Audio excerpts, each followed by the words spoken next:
के सभी हमारे साथी यहाँ उपस्थित हैं। बहुत ही गंभीर मामले को लेकर के आज हम सब लोग आपके बीच प्रेस कॉन्फ्रेंस करने आए हैं। बहुत ही महत्वपूर्ण है। ये लोकतंत्र और संविधान के साथ खिलवाड़ हो रहा है। आप सब लोगों को पता होगा कि इलेक्शन कमीशन ने अचानक से विशेष गहन पुनरीक्षण की घोषणा की है। इसका ये मतलब है कि अभी जो पब्लिश हुआ था वोटर लिस्ट फरवरी माह में, जो फ्रेश घटाव जुड़ाव के बाद अब पूरे 8 करोड़ बिहारियों का वोटर लिस्ट जो है उसको साइड कर दिया गया है। अब नए सिरे से जो है वोटर्स बनाए जाएंगे। अब ये साफ तौर पे सवाल उठता है कि ठीक चुनाव से 2 महीने पहले आप ये काम क्यों कर रहे हैं, और लगभग क्या ये पॉसिबल है कि 8 करोड़ लोगों का 25 दिन के अंदर आप वोटर्स बना लें, डोर टू डोर जाएं, और यही नहीं, ऐसे ऐसे डॉक्यूमेंट्स मांगे गए हैं जो गरीबों के पास होंगे ही नहीं। अभी हम काफ़ी डिटेल में एक एक करके है अपनी बात को हम रखेंगे, और सवाल जो है हम लोग इलेक्शन कमीशन से पूछना चाहते हैं। और आने वाले समय में हम लोगों का एक डेलीगेशन भी जो है इलेक्शन कमीशन जाएगा। बात स्पष्ट है, नीतीश जी, मोदी जी डरे हुए हैं। वो बिहार के हार को देखते हुए नीतीश जी दिल्ली जाते हैं और वो चाहते हैं कि गरीबों का वोटर लिस्ट से नाम जो है कट जाए। यानी लोकतंत्र में गरीबों को सबसे महत्वपूर्ण अधिकार जो अगर मिला है तो वो वोट का मिला है। और लालू जी हमेशा कहते हैं वोट का राज मतलब छोट का राज, और उस अधिकार को भाजपा और नीतीश जी, जो वंचित, शोषित, जो back bencher of the society जो है, जो समाज के अंतिम पैदान पे खड़ा व्यक्ति या समाज परिवार है, उसके अधिकार को ये लोग छीनना चाहते हैं। अब ये सवाल खड़ा होता है कि 22 वर्षों के बाद विशेष गहन पुनरीक्षण जैसी बड़ी एक्सरसाइज की क्या जरूरत आ पड़ी? क्या गिनती के दिनों में ये करना संभव है, जबकि विशेष गहन पुनरीक्षण में 22 वर्ष पहले जो हुआ था, 22 वर्ष पहले उसमें लगभग 2 साल लगे थे जो अंतिम हुआ था। तो अब केवल बिहार में होगा, देश के और किसी राज्य में नहीं होगा, केवल बिहार में होगा। और क्या जो पिछले बार 2 वर्ष लगे थे, तो क्या ये पॉसिबल है कि आप 25 दिन में इसको पूरा कर लें? ये सवाल खड़ा होता है और साफ इसमें साजिश की बू आती है। और इस साजिश में और कोई नहीं, नीतीश कुमार जी का बड़ा योगदान है और मोदी जी, क्योंकि ये लोग डरे हुए हैं। क्या चुनाव आयोग नहीं जानता कि ये मानसून का समय है बिहार में? हाँ बताइए, बार बिहार का कुल 73% इलाका जो है बाढ़ से हम लोग परेशान रहते हैं, यानी क्षेत्र प्रभावित रहता है। 73%। सवाल उठेगा कि लोग अपना जान माल बचाएगा कि चुनाव आयोग को कागज ढूंढ ढूंढ करके लोग देगा? ये सवाल पैदा होता है। कई नदियां में पानी जो है बहुत तेजी से बढ़ रहा है, कई जगह अलर्ट किया गया है, और इस मानसून के समय क्या लोगों के पास इतना समय है कि चुनाव आयोग को अपना कागज देगा? तीसरा बहुत महत्वपूर्ण बात है, लगभग आज से ये कार्य जो है शुरू कर दिया गया है। 90% से अधिक डीईओ ईआरओ हैं, उनके पास 2003 का मतदाता सूची भी उपलब्ध नहीं होगा जिसके आधार पर वो ये कार्य करेंगे। यानी अभी तक उन लोगों को वो मतदाता सूची जो है उपलब्ध भी नहीं कराया गया है और काम जो है शुरू करा दिया गया है। मैं दावे के साथ कहता हूं और कह रहा हूं कि इन लोगों को कोई उपलब्ध मतदाता सूची नहीं कराई गई है। संविधान और लोकतंत्र विरोधी भाजपा और उसकी सहयोगी दल जनता दल यूनाइटेड गरीबों और वंचित वर्गों के मतदान के अधिकार को छीनना चाह रहे हैं। पहले उनका मतदाता सूची से नाम काटेंगे, पहचान पत्र नहीं होगा, फिर गरीबों का राशन बंद करेंगे, पेंशन बंद करेंगे, अनुसूचित जाति जनजाति और पिछड़े वर्गों की छात्रवृत्ति बंद करने का इनका पूरा एजेंडा है। इन्होंने जो डॉक्यूमेंट्स मांगे हैं, आधार कार्ड को नहीं मानते हैं, मनरेगा कार्ड को नहीं मानते हैं, ये लोग इसको वैध नहीं मान रहे। बिहार में हम दावे के साथ कह सकते हैं सबके पास आधार कार्ड भी नहीं बना होगा, गरीबों के पास आधार कार्ड भी नहीं बना होगा,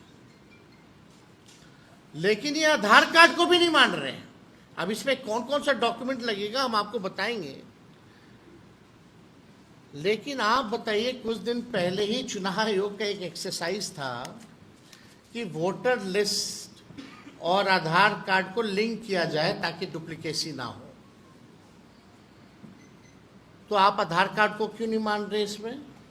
ये तो बड़ा गंभीर सवाल पैदा करता है। ये आरएसएस बीजेपी के लोग गरीबों वंचितों के मतदान का अधिकार समाप्त करना चाहते हैं, और आज भी आरएसएस के एक बड़े नेता ने संविधान बदलने की बात की है। आज एक आरएसएस के नेता ने संविधान को भी बदलने की बात की है। 2024 में संपन्न लोकसभा चुनावी इसी मतदाता सूची पे हुए थे। तो लोकसभा का चुनाव वही मतदाता सूची पे हुआ है, तो बिहार का क्यों नहीं हो सकता है? वही सूची होगी ना। आखिर क्या जो है जरूरत पड़ गई आनंद फानंद में? आप देखिएगा, यही सहायक निर्वाची पदाधिकारी नियुक्त थे, सब लोग उसमें पदाधिकारी जो होंगे वही होंगे जो करेंगे। तो अचानक से ये क्यों खत्म किया जा रहा है? क्या उसी सूची के आधार पर बनी सरकार की वैधता पर सवाल नहीं उठता? और चुनाव से ठीक पहले ये निर्णय क्या सही है? अब इसमें आप देखिएगा, बिहार में टोटल 8 करोड़ योग्य मतदाता हैं। इनमें से 59% आबादी 40 वर्ष या उससे कम आयु की है, यानी लगभग 4 करोड़ 76 लाख लोग निर्वाचन आयोग के निर्देश के अनुसार 1 जुलाई से 31 जुलाई 2025 के बीच इन 4 करोड़ 76 लाख लोगों को अपनी नागरिकता को साबित करना पड़ेगा। और नागरिकता को साबित में आधार कार्ड नहीं है, मनरेगा वाला नहीं है, उसमें क्या है? अगर इन समूह को 4 करोड़ 76 लाख लोगों को 3 समूह में अगर बांटा जा सकता है पहला समूह लगभग 4% लोग जो 39 से 40 वर्ष की आयु के हैं, इन्हें अपनी नागरिकता का दस्तावेज प्रस्तुत करना होगा। दूसरा समूह लगभग 85% लोग जो 20 से 38 वर्ष के उम्र के हैं, यानी 4 करोड़ से अधिक लोग, इन्हें अपने पिता या माता का नागरिकता साबित करना पड़ेगा, दस्तावेज प्रस्तुत करना पड़ेगा, यानी माता पिता का बर्थ सर्टिफिकेट भी आपको ला करके देना पड़ेगा, तब जाकर के आप वोटर बनिएगा। तीनों समूह का रिपीट कर दें। पहला समूह देखो भाई, 4 करोड़ 76 लाख लोगों को 3 समूह में बांटा जा सकता है। यानी पहला समूह लगभग 4% लोग जो 39 से 40 वर्ष की आयु के हैं, इन्हें अपनी नागरिकता के दस्तावेज प्रस्तुत करने हैं। दूसरा समूह लगभग 85% लोग जो 20 से 38 वर्ष के उम्र के हैं, यानी 4 करोड़ से अधिक, इन्हें अपने माता पिता की नागरिकता को साबित करना पड़ेगा। यानी जो 39 साल के लोग जो है 28 से 38 साल के बीच के, 20 से 38 साल के बीच के जो लोग हैं, उनको अपने माता पिता का डेट बर्थ सर्टिफिकेट वगैरह जो है वो लाना पड़ेगा, डॉक्यूमेंट देना पड़ेगा। कितने गांव देहात में आपके माता पिता का, कितना लोगों का सर्टिफिकेट बना है, ज़रा बता दीजिए। वो कहाँ से लाएंगे, और वो भी बाढ़ के समय में। तीसरा समूह लगभग 11% लोग जो 18 से 20 वर्ष के उम्र के हैं, यानी 50 लाख से अधिक वोटर्स, इन्हें अपने दोनों माता पिता के नागरिकता संबंधी दस्तावेज देने हैं। सवाल दोनों है, उसमें आइदर है, इसमें दोनों है, 18 वाले। सवाल यह है कि क्या बिहार के आम नागरिक निर्वाचन आयोग द्वारा मान्य अपने माता पिता का जन्म तिथि और जन्म स्थान का प्रमाण पत्र ला सकते हैं क्या? जो हम सवाल पहले पूछ रहे। निर्वाचन आयोग द्वारा मान्य 11 दस्तावेजों में से 3 अपेक्षाकृत अधिक आम है: जन्म प्रमाण पत्र, मैट्रिकुलेशन प्रमाण पत्र और जातीय प्रमाण पत्र। अब आइए, जन्म प्रमाण पत्र, एक इंटरेस्टिंग डेटा हम देते हैं। ये भारत सरकार का NFH 3 का सर्वे है के अनुसार 2001 से 25 में जन्मे बच्चों में केवल 2.8% के पास जन्म प्रमाण पत्र था। ये अभी का है, उनसे पहले हमारे माता पिता का तो छोड़ दीजिए, कितना % होगा कि नहीं होगा। ये तो 2001 से 25 का भारत सरकार का आंकड़ा है। जो 2001 के बाद जो जन्मे अभी 25 तक का मात्र केवल 2.8% है बर्थ सर्टिफिकेट। तो आप बिहारी का बता रहे हैं, ये बिहार का ही डेटा हम दे रहे हैं स्पेसिफिकली। मैट्रिक प्रमाण पत्र का देखिए, NFS 2 के अनुसार आज 40 से 60 वर्ष के पुरुषों में से केवल 10 से 13% ने हाई स्कूल की पढ़ाई पूरी की है। और जो हाई स्कूल का पढ़ाई अगर पूरी नहीं किया उसका क्या, वो कहाँ से लाएगा, क्या देगा? अब जातीय प्रमाण पत्र पे आइए। इंडिया ह्यूमन डेवलपमेंट सर्वे 2011-12 का के अनुसार अनुसूचित जातियों के लगभग 20% और अन्य पिछड़ा वर्ग लगभग 25% लोगों के पास जातीय प्रमाण पत्र था। उच्च जातियों में तो ये अनुपात और भी कम होगा, इसलिए औसतन 20% से भी कम परिवारों के पास ये प्रमाण पत्र उपलब्ध है। 20% से भी कम। कहाँ से बाकी का लोग लाएगा? अपने ही देश में कैसे हम लोग साबित कर पाएंगे? डॉक्यूमेंट नहीं है। और 73% लोग बाढ़ से हमारा क्षेत्र जो है प्रभावित रहता है। ये 25 दिन में कैसे होगा? जो पिछले बार आखिरी बार हुआ था तो 2 वर्ष लग गए थे। और सवाल उठता है कि केवल बिहार में ही क्यों, और देश भर में क्यों नहीं हो रहा? ये पूरी तरीके से साजिश की बू है और इसमें एनडीए के लोग जो हैं मिले हुए हैं। अब इसका अर्थ यही है, अधिकतम लोगों के पास ऐसा कोई दस्तावेज नहीं है जिसे उनकी जन्म तिथि में जन्म स्थान सिद्ध हो सके। हमारा स्पष्ट मत है, ये सारा खेल चुनाव से पहले मतदाताओं की छटाई करके सत्ताधारी दल को फायदा पहुंचाने के लिए ये काम जो है किया जा रहा है। बिहार में सबसे ज्यादा पलायन है। अब जो लोग बिहार के बाहर हैं, अभी हमारे सांसद राज्यसभा के संजय यादव जी ने पूछा भारत सरकार से, बताओ बिहार के लोग कितने जो हैं पलायन किए हैं, जरा हमको आंकड़ा दीजिए। तो लेबर मिनिस्ट्री से जवाब आता है, जो लेबर मिनिस्ट्री में जो रजिस्टर जो किए हुए हैं लेबर्स, लगभग 3 करोड़ के आसपास जो रजिस्टर्ड हैं। अगर नॉन रजिस्टर्ड की बात करें तो लगभग 4.5 से 5 करोड़ की संख्या हो जाती है। वो कब आएंगे, क्या करेंगे, नहीं होगा, उनका कैसे बनेगा रे भाई? वो कैसे वोट देंगे? यानी लोकतंत्र को आप खत्म कर रहे हो, संविधान को खत्म कर रहे हो। आप गरीब वंचित समाज से जो लोग हैं, जिनका सदियों से आपने शोषण किया है, फिर से ही आरएसएस या भाजपा और नीतीश जी उनके सहयोगी शोषण करवा रहे हैं, वोट का अधिकार छीन रहे। इससे बड़ा अपराध और कुछ नहीं हो सकता है। आप लोगों के सामने बस 2-3 चीज़ें और रखेंगे और उसके बाद हम अपने सहयोगी दल के लोगों से, जो दल के लोग हैं, वो अपनी बात को भी रखेंगे आप लोगों के समक्ष। अगर वास्तव में ये सुधार करना चाहते थे, मेरा सवाल है, तो लोकसभा खत्म होते ही कर देते?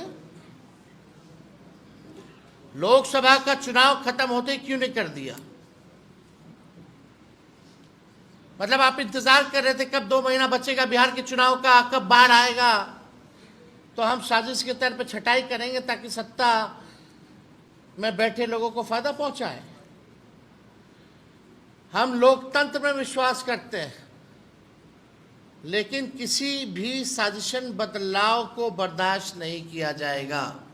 हम लोग हर एक प्लेटफॉर्म पे हमारा इंडिया अलायंस महागठबंधन मजबूती के साथ लड़ेगा। हम जनता के साथ खड़े हैं। बिहार अलर्ट है, कोई कंफ्यूजन में ना रहे।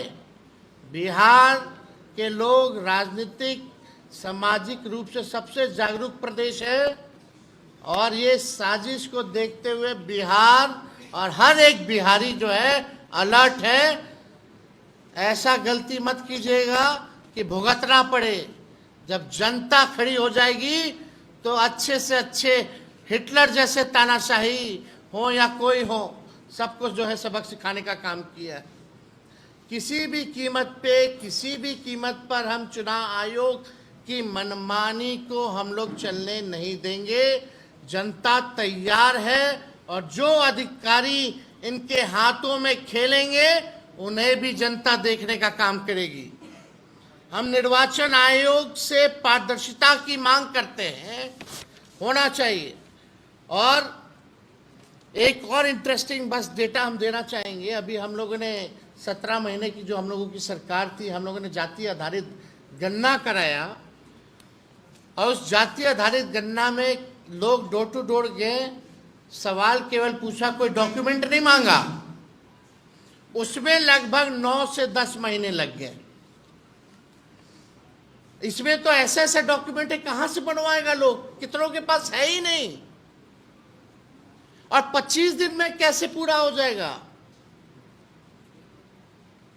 अगर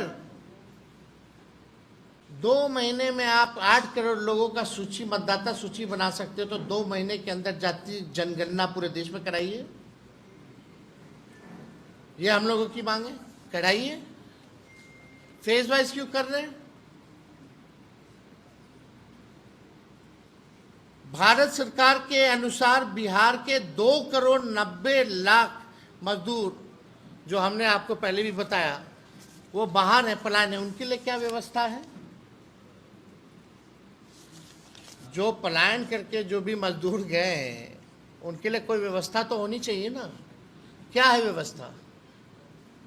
आप तो मीडिया हो, आप लोगों को तो सब कुछ पता रहता है, लेकिन आप लोगों को भी आश्चर्य लग रहा होगा कि क्या कर रहा है भाई चुनाव आयोग।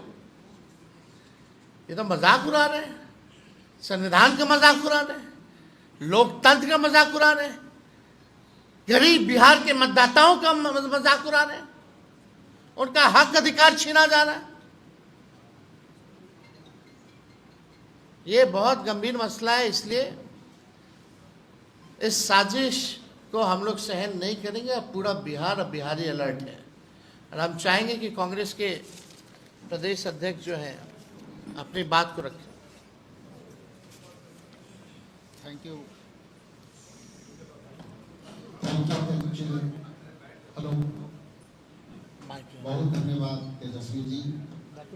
मंच पर विराजमान आदरणीय दीपांकर भट्टाचार्य जी और मंचासीन हमारे इंडिया गठबंधन के तमाम अलायंस पार्टनर, मैं सबका अभिनंदन करता हूं, स्वागत करता हूं।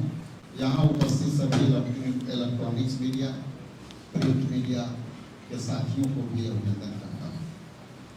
जैसा कि विस्तार से हमारे तेजस्वी यादव जी ने आपको बातें कही, इसमें और इन मुद्दे को आगे बढ़ा भारतीय राष्ट्रीय कांग्रेस की तरफ से मैं 2-3 बातें आपके सामने रखूंगा। पहली तो ये बात है कि ये समझने की आवश्यकता ये है कि क्या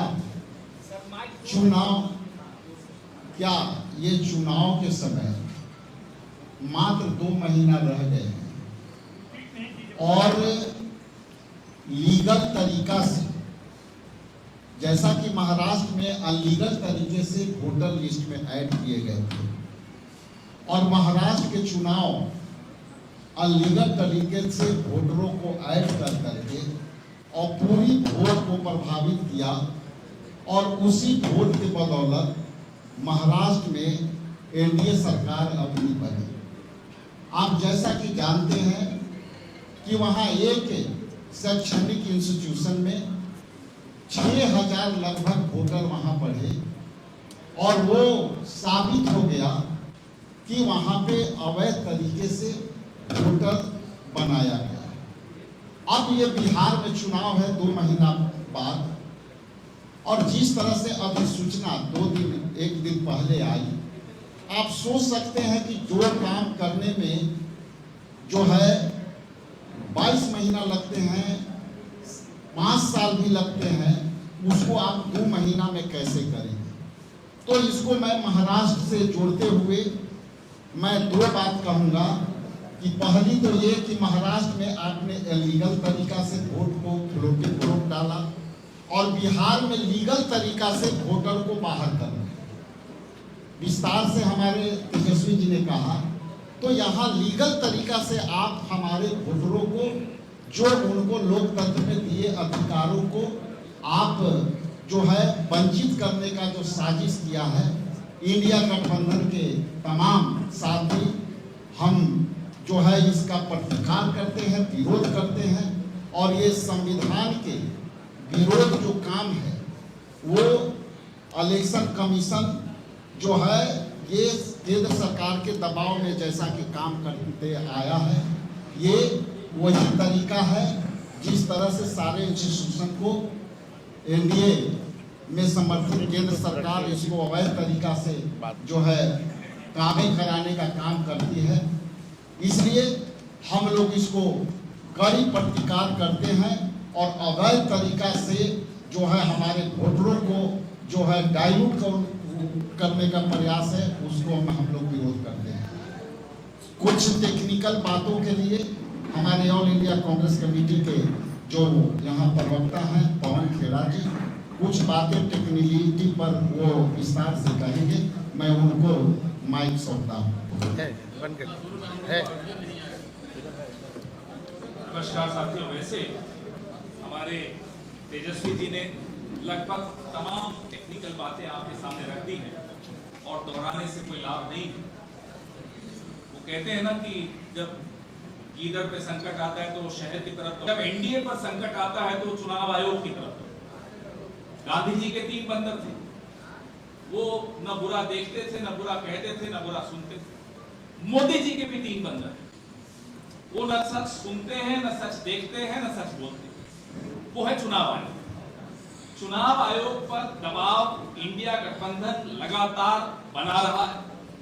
राहुल जी लगातार चिट्ठियां भी लिख रहे हैं, आर्टिकल भी लिख रहे हैं, खड़गे साहब ने उनको कठपुतली तक करार कर, हमारे भाई तेजस्वी यादव जी लगातार दबाव बनाए हुए, हमारे इंडिया गठबंधन के बाकी साथी भी बनाए।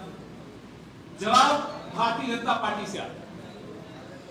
सवाल चुनाव आयोग से पूछ रहे हैं, जवाब भारतीय जनता पार्टी से आता है। हम ये जानना चाहते हैं रिश्ता क्या कह रहा है, क्यों आप जवाब दें? दीजिए जवाब। चुनाव आयोग सामने आए, फुटेज कहते हैं, वीडियो फुटेज, जो वोटिंग के दिन की वीडियो फुटेज है, अब वो नहीं दे रहे। 45 दिन उन्होंने मियाद कम कर दी। बोले साहब प्रिवेसी आ जाती है, वो हटा रहे हैं। क्यों हटा रहे? छिपाने को क्या है? अभी हम यही संघर्ष कर रहे थे कि अचानक बिहार में एक डाका डालने आ गया चुनाव आयोग। और डाका सिर्फ आपके वोट पर नहीं डाला जा रहा, ये डाका डाला जा रहा है आपके तमाम अधिकारों पर, आपके वजूद पर, आपकी पहचान पर, आपकी नागरिकता पर। जैसा कि तेजस्वी जी ने कहा कि धीरे धीरे फिर सरकारी स्कीम से आप बाहर हो जाएंगे। आपका वजूद खत्म करने का ये कि एक साजिश रची जा रही है। हमारे सवाल बहुत मैं विस्तृत नहीं करूंगा क्योंकि तेजस्वी जी ने सब कुछ कवर कर दिया।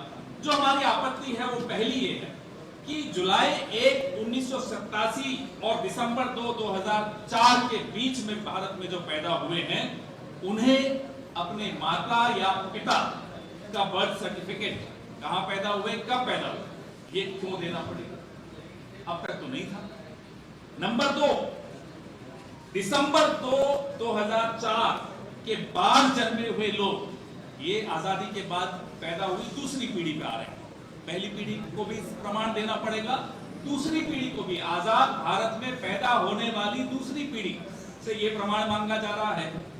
जो 2 दिसंबर 2004 के बाद जन्मे हुए लोग हैं, उन्हें माता पिता दोनों के जन्म का प्रमाण पत्र देना, कहां पैदा हुए, कब पैदा, दस्तावेज देने। तीसरा, दिसंबर 2, 2004 के बाद भारत में जन्मे मतदाताओं को जन्मतिथि, जन्म स्थान स्थापित करने के लिए स्वयं का प्रमाण, सेल्फ अटेस्टेड प्रमाण देना। और ये सब, जैसा कि तेजस्वी जी ने कहा कि सब 2 महीने में। अब 2 महीने में ये सब कैसे मुहैया होगा? कौन कागज इकट्ठे करेगा? 2 नहीं, 1 महीने, 25 दिन ही अब सब, 1 महीने 25 ही दिन। सोचिए कहां तो कागज इकट्ठे होंगे, कौन सा सरकार इतनी काबिल सरकार है जो ये सब इकट्ठा करके और लिस्ट बना सकती है। चौथा, जुलाई 1, 1987 से पहले जन्मे लोगों को, उनको भी व्यक्तिगत प्रमाण पत्र देना पड़ेगा। यानी कि 2024 का जो लोकसभा चुनाव है, कम से कम बिहार में उसको अवैध मान लीजिए, क्योंकि आपके पास तो आंकड़े थे ही नहीं। ये सब उन आंकड़ों की एब्सेंस में, उन आंकड़ों के बगैर आपने ये इलेक्शन कैसे कराया? तो उस इलेक्शन को पहले अवैध घोषित कीजिए, फिर हम ये सब बात करेंगे आपसे। नहीं तो क्यों करें आपसे बात, आपकी बात क्यों माने? 5वां, ये पूरी प्रक्रिया जैसा कि आपने कहा, घर घर जाकर 1 महीने में। कोसी में बाढ़ आती है, हम बड़े परेशान होकर, पीड़ा होकर देखते हैं टीवी पर कि कैसे लोग लुट जाते हैं, बर्बाद हो जाते हैं, कहां से वो कागज।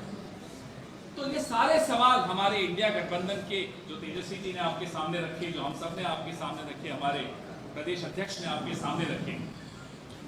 हम ये जो मास्टर स्ट्रोक जिसको आप लोग अक्सर कहते हैं मोदी जी का, ये उनका एक मास्टर स्ट्रोक इसलिए है कि कोई रिपोर्ट कार्ड मांगोगे, उन्हें मालूम है कुछ नहीं आएगा। बिहार की जो हालत है सबको मालूम, बिहार में क्या होने वाला है वो सबको मालूम। एक सर्वे हुआ था कल, हमारे साथी भी गए थे टीवी पर डिबेट, एंकर का मुंह उतरा हुआ था।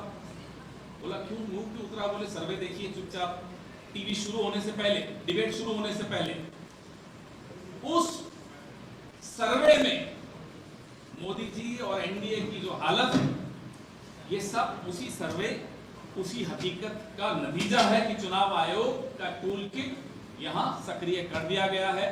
तेजस्वी जी माफ कीजिएगा, आप कह रहे हैं सिर्फ बिहार में हो रहा है। बिहार तो एक प्रयोगशाला है, ये लैबोरेटरी है, ये पूरे देश में करेंगे। ये पूरे देश में एससी, एसटी, ओबीसी, अल्पसंख्यक, तमाम ऐसे लोग, नौजवान सबसे ज्यादा, क्योंकि नौजवान सबसे ज्यादा दुखी है इन सरकारों से। नौजवान परीक्षा में पेपर लीक से दुखी है, बेरोजगारी से दुखी है, उन सबको बाहर कर दिया जाएगा, उन सबको वंचित कर दिया जाएगा वोट देने के अधिकार से। ज्यादा समय नहीं दूंगा, आपको सवाल भी पूछने हमारे बाकी साथी भी हैं, तो अब मैं अपने इंडिया अलायंस के दूसरे सदस्यों से आग्रह करूंगा कि वो अपनी बात चाहिए। दीपांकर जी अपनी बात को रखें।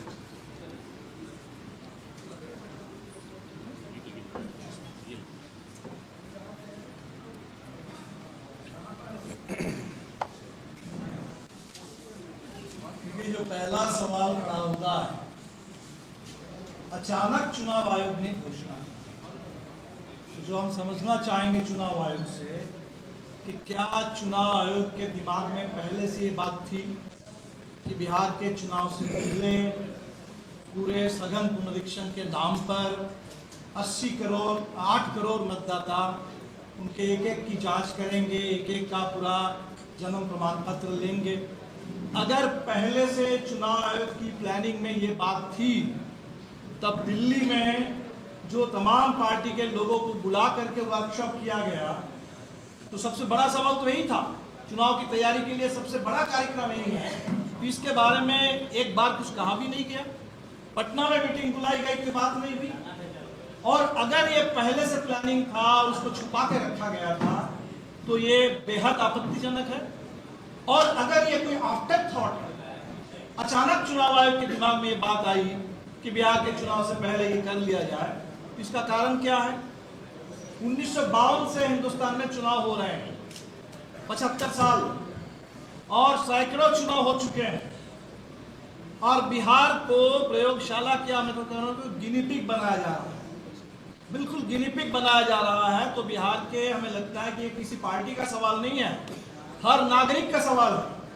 हर नागरिक का ये सवाल उठना चाहिए कि भाई इसका मतलब क्या है। इसकी अगर हम तुलना करें, पैरेलल ड्रॉ करें, तो नोटबंदी, अब इसको कह सकते हैं कि वोटर बंदी, वो डिमोनेटाइजेशन था, ये डी वोटराइजेशन है। नोटबंदी में आपने 500 और 1000 के पैसे बर्बाद किया एक समय। इसमें आप कह रहे हैं कि तमाम मतदाता, इस समय मतदाता सूची का कोई मतलब नहीं है, नए सिरे से मतदाता सूची बनी है। चुनाव तो वो होता है जिसमें मतदाता सरकार का चुनाव करती है। अब लग रहा है कि मतदाता का पहले चुनाव किया जाएगा। आप मतदाता होने लायक है कि नहीं है, ये मतदाता को चुनने का काम ये चुनाव आयोग को किसने दिया? चुनाव आयोग को तो काम ये है कि भाई चुनाव आयोग हिंदुस्तान में हर जो 18 साल से ऊपर वाला कोई छूटे नहीं, ये देखना चुनाव आयोग का काम है कि कोई मतदाता छूटे नहीं। और उसके बाद जब चुनाव हो, साफ सुथरा हो, सब लोग वोट डाल सके और एक एक वोट की सही ढंग से गिनती हो, ये तो काम है चुनाव आयोग को। ये मतदाता चुनने का काम मतदाता को साबित करना होगा। इस देश में आज तक कभी हुआ है कि मतदाता को साबित करना होगा कि हम इस देश में पैदा हुए हैं और करना है हमें? और ये जो आंकड़े मांगे जा रहे हैं, जो सबूत मांगे जा रहे हैं, बर्थ सर्टिफिकेट, तो इस देश में जन्म और मौत का पंजीकरण का कानून है। ये जिम्मेदारी किसकी है? जनता सहयोग करती है, ये तो सरकार का काम है। अगर आपको लगा कि हिंदुस्तान में सारे बर्थ को हम रिकॉर्ड कर लेंगे, अभी तक नहीं हुआ है, इतना बड़ा डेफिसिट है, कर लेते देश में कोई एक विशेष योजना लागू करते कि भाई हम घर घर जा करके सबके बर्थ सर्टिफिकेट, बर्थ रिकॉर्ड उसको दुरुस्त करेंगे, कहाँ पैदा हुए, कब पैदा हुए, सारे रिकॉर्ड हम दुरुस्त करेंगे देश में। अगर ये सरकार का है तो उसका चुनाव से कोई लेना देना नहीं है। अगर बर्थ एंड डेट के रजिस्ट्रेशन, स्टेटिस्टिकल कोई एक तरह का रैशनलाइजेशन करना चाहते हैं, अपडेटिंग करना चाहते हैं, ये अगर स्टेटिस्टिकल अपडेटिंग का सवाल है तो उसको चुनाव से क्यों जोड़ा जा रहा है? तो हमें तो लगता है कि बिल्कुल बात साफ है कि 1 महीने के अंदर ये सवाल ही नहीं पैदा होता। ये चुनाव आयोग को मालूम है। It's a logistical nightmare, logically completely absurd. तो इतने एब्सर्ड बात, तो क्या लग रहा है कि बिहार में हम कुछ भी बात कर देंगे, कोई कुछ बोलेगा नहीं? कोई भी अपसर्ड बात कर दो, ऐसा प्रयोग बिहार के साथ करो जिसमें पूरे बिहार के मतदाताओं के लिए, बिहार तो वो प्रदेश है जहां लड़ करके लोगों ने जान की बाजी लगा करके वोट डालना शुरू किया। बिहार के गरीबों ने, हमारी पार्टी उसी आंदोलन से आगे आई है जहां गरीबों के वोट डालने का अधिकार नहीं था, बूथ कब्जा के खिलाफ लड़ करके एक एक वोट, तो एक एक वोट उसके पीछे कितना बड़ा संघर्ष रहा है। संविधान में तेजस्वी ने बिल्कुल सही कहा, संविधान के 75 साल पूरे हो रहे हैं और बाबा साहब ने तो बल्कि ये भी उनकी चिंता थी, ये जो 1 वोट 1 वैल्यू इतना ही हम कर पाए संविधान में, उनकी तो चिंता ये थी कि देश में अगर सामाजिक आर्थिक गैर बराबरी बढ़ेगी तो वोट की बराबरी का कोई खास मतलब नहीं रह जाएगा। लेकिन आज आप वोटर लिस्ट से भी लोगों को बाहर कर देना चाहते हैं। वो सबसे जो बुनियादी अधिकार संविधान ने हमें दिया, एक वोट डालने का और दलितों गरीबों के लिए, पिछड़ों के लिए, आदिवासियों के लिए आरक्षण का अधिकार, ये दोनों बुनियादी अधिकार आप लगातार खत्म कर रहे हैं, छीन रहे हैं। और बेहद हमें लगा कि आपातकाल के 50 साल पूरे हुए, इन लोगों ने एक नाम दे दिया आपातकाल को मनाने के लिए, संविधान हत्या दिवस। और शायद चुनाव आयोग को लगा कि हमें भी आपातकाल मनाना चाहिए। और इससे बड़ा संविधान हत्या का काम क्या हो सकता है कि चुनाव से पहले ये वोट डालने के जब अधिकार है, बुनियादी अधिकार, उसको ही कटघरे में खड़ा कर दिया जाए, उसको खतरे में डाल दिया जाए। तो मैं तो समझता हूं कि संविधान हत्या का सबसे बड़ा कदम इस देश में अगर आज तक कभी उठा है, वो इस चुनाव में, इस चुनाव आयोग के जरिए ये उठाया जा रहा है। तो बेहद आपत्तिजनक है, बेहद चिंताजनक है। हमने पहले ही चुनाव आयोग को लिख के दिया, हम सब लोग मिलकर के भी लिख के देंगे, मिलेंगे और हर मोर्चे पर बिल्कुल लड़ाई होगी। ये मजाक, बिहार के चुनाव को चौपट हम होने नहीं देंगे, बिहार के चुनाव का मजाक बनाने हम बिल्कुल नहीं देंगे। ये पूरे बिहार के लोगों ने तय कर लिया, हम लोग सबके पास जाएंगे, हम भी घर घर जाएंगे, हम भी घर घर जाएंगे और जा करके इस चुनाव को बचाने के लिए, लोकतंत्र की रक्षा के लिए, की रक्षा के लिए लड़ेंगे। और वीआईपी पार्टी के हमारे प्रवक्ता। बहुत बहुत धन्यवाद आदरणीय तेजस्वी यादव जी, गरीबों की आवाज रखने वाले आदरणीय दीपांकर भट्टाचार्य जी, बड़े भाई पवन खेड़ा साहब, राजेश राम जी और सीपीएम और वाम दल के हमारे मजबूत गठबंधन के साथी। छोटी बात करूंगा आपसे, कुछ ही दिन पहले इलेक्शन कमीशन का जो है आपका किस तरह से हमारे पार्टी के ऊपर लोकसभा से पहले वार किया गया और हमारे सिंबल को फ्रीज कर दिया गया, एक साजिश के तहत फ्रीज किया गया। लेकिन हम लोग कानूनी लड़ाई लड़े और सब मिलकर जो है फिर से अपना सिंबल को वापस लिया। ये जो कानून जो लाया जा रहा है इलेक्शन कमीशन की तरफ से, जो है इलेक्शन कमीशन का जो है जिस तरह से डमी होके भाजपा के कहने पे नाच रही है इलेक्शन कमीशन ऑफ इंडिया, जो है ये सिंपल बात है कि ये बैकडोर का एनआरसी है। ये एनआरसी को लाने का एक बैकडोर, जो एनआरसी जो हल्ला हो रहा था उसका एक बैकडोर का एनआरसी है। युवा वोटर, एससी, एसटी जितने भी लोग हैं उसको वोट इस तरह से रोका जाए, उसका भी एक साजिश है। जो अम्बेडकर साहब के विचारधारा के लोग हैं उसको किस तरह से रोका जाए, उसका है। और छोटी सी बात और कहूंगा, कागज का फेरा लगाकर वोट नहीं देना है और किसी तरह से रोकना है, क्योंकि जान चुके हैं कि बिहार की जंग जो है ये हार चुके हैं। इलेक्शन कमीशन बारात खड़ी करके दुल्हन ढूंढ रहा है। तो छोटी बात यही है और बड़े नेता लोग भी हैं यहाँ पे, हम आगे समय की कमी है, हम उनको देना चाहते हैं। चाहेंगे सीपीआई से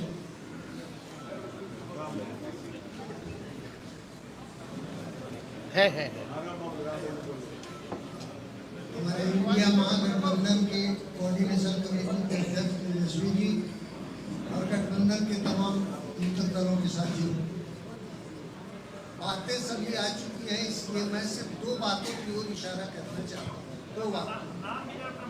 मेरा नाम राम बाबू कुमार, मैं कोऑर्डिनेशन कमेटी का मेंबर हूँ सीपीआई की ओर से। तो मित्रों, ये जो अभी गहन मतदाता पुनरीक्षण के नाम पर जो चीज चलाई जा रही, जिसके बारे में बेवरेवार चर्चा तेजस्वी जी ने आपके सामने की है, ये बात असल में है क्या? तो ये आजाद भारत के इतिहास में सबसे बड़ा इलेक्टोरल फ्रॉड लाने की, अंजाम देने की कवायद है। ये सबसे बड़े इलेक्टोरल फ्रॉड को अंजाम देने की कवायद, ये जिसे हम भारत का चुनाव आयोग कहते हैं, मैं कहता हूं कि ये भारत का नहीं, ये नरेंद्र मोदी का जो चुनाव आयोग है उसके तरफ से ये सबसे बड़ी फ्रॉड की कवायद की जा रही है। और इसमें सबसे तकलीफदेह बात बिहार के लिए और बिहार वासियों के लिए है कि बिहार के लोगों को आप जब जन्म प्रमाण पत्र मांगते हैं तो बच्चे की उम्र जानी जाती है। आप तो माता पिता का भी मांग रहे हैं, जन्म प्रमाण पत्र और प्रमाणुष का और उनके जन्म स्थल का। इसका मतलब अब यहाँ के लोगों को अपने माता पिता की वैधता भी प्रमाणित करनी पड़ेगी कि उनके माता पिता वैध हैं और वो उनकी वैध संतान है। ये इतना बड़ा अपमान बिहार का और बिहार वासियों का है और इसलिए इसके खिलाफ में बिहार में जबरदस्त रूप से सड़कों पे उतरने की और इसका प्रोटेस्ट करने की जरूरत है।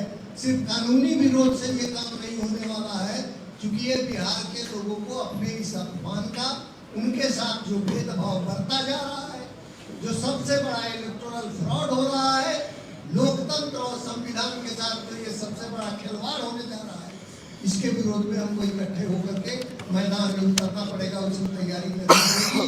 इन्हीं शब्दों के साथ मैं धन्यवाद। हमारे तमाम नेतागण और मीडिया के साथी विस्तार से आपके पास सारी बातें आ रही हैं, उसमें कुछ जोड़ने की बात अब नहीं रह गई है।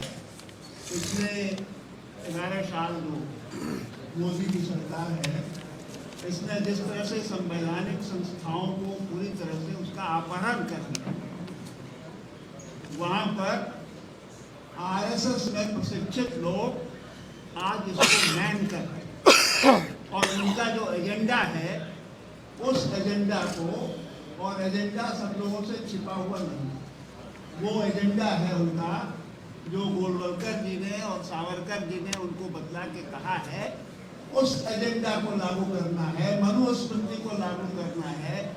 तो उसमें फिर ये आदिवासियों को, दलितों को, इन लोगों को वोट का अधिकार ही रह जाएगा, तो उनके सपने का भारत कैसे बनेगा? इसलिए वो अपने सपने का भारत बनाने के लिए बड़े पैमाने पर आम लोगों के जो वैधानिक अधिकार, संवैधानिक अधिकार हैं, जिसके जरिए हम सरकारें चुनते हैं, उस अधिकार से उनको वंचित किया जाए।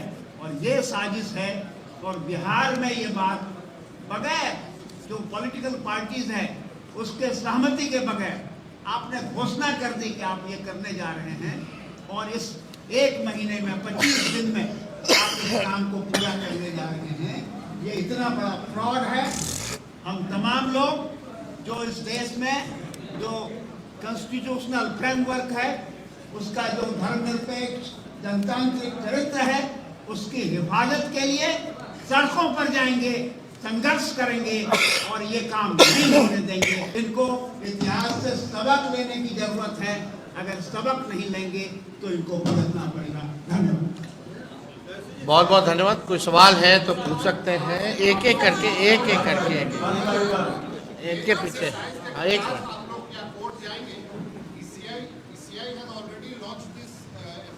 नहीं, एज आई मेंशन बिफोर कि पहले अपनी जो आपत्ति जो है इलेक्शन कमीशन में हमारा डेलीगेशन जो है वो जाएगा और अपनी बात को जो है रखेगा दिल्ली में। दैट उसके बाद जैसा होगा निर्णय आप लोगों को बता दिया जाएगा। आप इस पे सवाल पूछिए ना। ये जो मसला है SC ST OBC खत्म हो जाएगा, तो क्या इस मामले पर सुप्रीम कोर्ट में आप लोग PIL दीजिएगा? ये आगे पहले वही जवाब जो उनको हमने दिया है वही जवाब आपको भी हम देते हैं।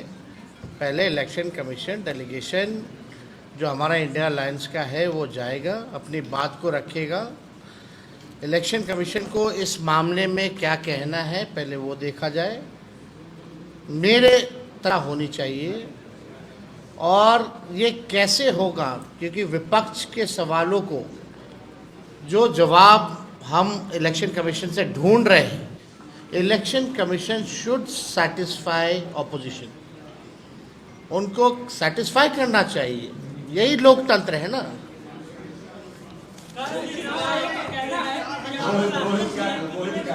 रोहित, आरएसएस के नेता ने संविधान में समीक्षा की बात कही है, सेकुलर वर्ड बताया जाए या फिर सोशलिस्ट वर्ड को क्या कहेंगे? अब हम तो यही देखिए, ये आरएसएस और भाजपा वाला बड़ा भारी लोग चाहता कहाँ है संविधान रहे इस देश में। ये तो आरएसएस के लोग अपना एजेंडा चलाना चाहते हैं। अब लोकतंत्र कहाँ बचेगा जब वोटिंग का ही राइट अगर आप छीनने लगे, तो लोकतंत्र ही खत्म है। प्रधानमंत्री जी विदेश जाते हैं, बोलते हैं कि हमारा डेमोक्रेसी के बारे में बात करते हैं। इसके बारे में जरा बात करेंगे कि प्रधानमंत्री मजाक उड़ाएंगे लोग देश का। ये क्या हो रहा है? 25 दिन में 8 करोड़ लोग का, वो भी ऐसा डॉक्यूमेंट। ये बात मेरी तेजस्वी की नहीं, हम तो जितने प्रिंट मीडिया हैं, हमसे जो गलती हो मत छापना, मेरी बात को मत छापना, लेकिन जो हकीकत है उसको जरूर आप लोग छापिएगा। ये आपके बारे में बात है, हमारे बारे में बात है, ये बिहार के हर एक लोगों के बारे में बात है कि आप फिर से आप जो है नया लिस्ट बनाइएगा वोटर का। क्या ये पॉसिबल है मॉनसून के समय जब 73% क्षेत्र हमारा बाढ़ से प्रभावित रहता है? तो ये पूरी तरीके से आप देखिएगा, ये होश बोले हैं। हाँ, होश बोले। इन्होंने बोला जो प्रियम्बल्स जो है उसमें से सेकुलर शब्द और समाजवादी जो शब्द है उसको हटा देना चाहिए। कौन है भाई? देश की आजादी में क्या कुर्बानी है जो तुम देश के संविधान के बारे में बोल रहे हो? क्या कुर्बानी है? अंग्रेज के चमचे लोग अब हम लोगों को बताएंगे कि क्या करना चाहिए, नहीं करना चाहिए। एक बार छू के तो दिखाओ संविधान को। संविधान के अनुच्छेद 326 और प्रतिनिधित्व अधिनियम 1950 का ही हवाला दिया जा रहा है चुनाव आयोग के द्वारा इस पूरी प्रक्रिया को लेकर के। सवाल यह है कि केवल समय सीमा को लेकर के आप लोग सवाल उठा रहे हैं, इस पूरी प्रक्रिया। आपको हमने डेटा बताया ना, कितना लोग के पास कितना कागज है, वो भारत सरकार का ही सर्वे है। जिसके पास नहीं है वो कहाँ से लाएगा?